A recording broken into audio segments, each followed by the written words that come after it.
Hi all. അപ്പൊ നമ്മൾ ഇന്ന് ഹായ് പറഞ്ഞു. അപ്പൊ നമ്മൾ ഇന്ന് നമ്മളെ മുറ്റത്ത് കർമൂസ പഴുത്തിട്ടുണ്ട്. കർമൂസ എന്ന് പറയുമ്പോ പപ്പായ.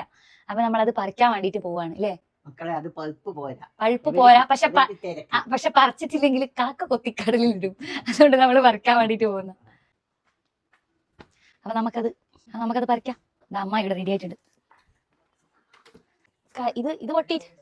ഇത് പൊട്ടി വീണ ഞാൻ വൈറലാവും. ഇതിന്റെ മേലെ നിന്ന് താഴെ വീണിട്ട് മരിച്ചിട്ട്.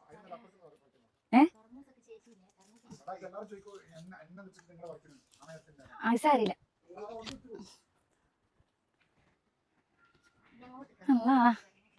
കാണുന്നുണ്ടാ? ഇത് പറയട്ടെ. ഓക്കെ, ഞാൻ പറിച്ചിനെ. ഇതിപ്പം പോവുകയാണ് താഴെ. ഇത് പറിക്കണ.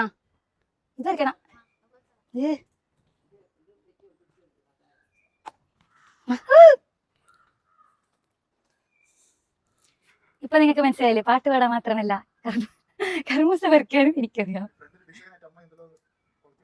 ഏത്? അത് എന്തോ ചെടി നടാൻ വേണ്ടിട്ട് വെച്ചതാ. കൈ പിടിച്ച മോനെ.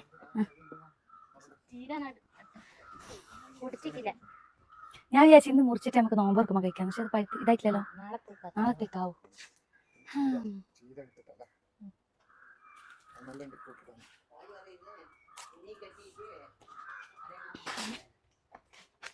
ഓഹൈ അപ്പൊ നമ്മളെ കർമൂസ നമ്മൾ പറിച്ചിട്ടുണ്ട്. ഇത് നമ്മളെ വടകര നാട്ടില് കർമൂസ എന്നാണ് പറയാ. കാസർഗോഡ് വപ്പങ്കായ എന്നറിയൂ.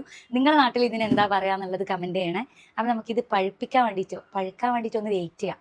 എന്നിട്ട് ഇത് മുറിച്ചിട്ട് ഞാൻ കാണിച്ചു തരാം.